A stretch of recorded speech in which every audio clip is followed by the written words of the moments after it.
Jenna and Ron here for this week's edition of Ask Ron.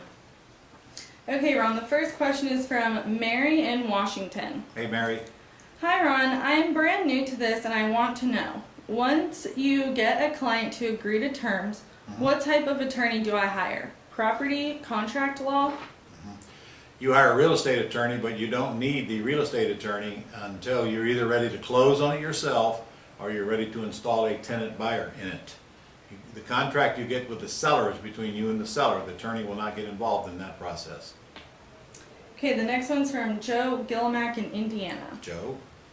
I'm looking for a document that would outline a peaceful termination of the lease with my tenant buyers that would include move-out date, the condition of the property to be the same as they moved in, and my right now to show it immediately to the next buyers. Can you let me know if you have something like this on the site, as I was unsuccessful in finding this? Joe, my lease option agreement covers all that stuff, I believe, based on what I understand your question. You have the things you mentioned are in the agreement as far as peacefully to show it when they are moved out. You already have that right, so if you intend to show it before they move out, that's something you're going to have to agree with them on at the time they told you they want to move out. I wouldn't do it anyway. I would wait till they're out before I started showing the property. So I'm not sure what you don't have that's not in my lease option agreement. And if you don't have it, you're going to have to get an attorney to create it for you, because I have nothing like you suggested other than that agreement. Okay, the next one's from Richard in South Carolina. Richard? Can you refinance a real estate property that you leased option from a seller? No. You can't refinance anything. You don't have title to it. Okay. The next one is from Keith in Wisconsin. Hi, Keith. I had a call from an old friend who has an old Victorian in good shape. He's asking $130,000 and it's free and clear, Right. and looking to get $1,000 a month.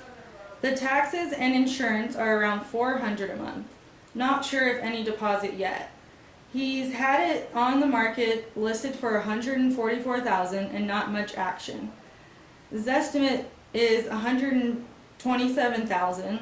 Assessed value is $155,000, and FMV is $159,000. It's hard to find comps in our town. There's only 5,000 people, and there isn't a lot of houses that size that have sold recently. Maybe comps are around $150,000. I'm looking to get $1,300 a month. Let's get to the point. Are we buying this house with cash or are we buying it with terms? Would it be better to do a land contract? That's the only way you're going to buy it. Because if you can't buy it with terms, you're not buying this house, because you're not going to pay anywhere near their asking price if you pay cash for it.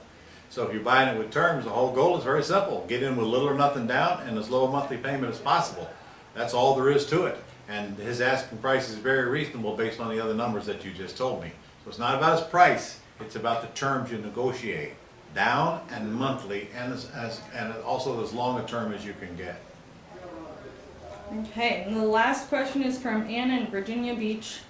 And? Hi Ron, I sort of asked this question last week with a few updates. I signed a contract on October 16th for subject to. Right. He owes $113,000. Payments of $716 PITI and $300 home equity. There are currently renters who are friends but not a lease in the property. He has given them 30 days to move and will be leaving out of town at the end of the week indefinitely. Okay. If the renters are not out in 30 days, do I have the right to start an eviction process, or does the seller have to do that? Well, it depends. And I don't remember hearing whether we're going to take title during that 30. If you take title, then you have to evict. If the seller is still entitled, they have to file the eviction, whoever's on title. And I would set this up and make sure that it's clear that my payments don't start until at some point in the future after the property is vacated.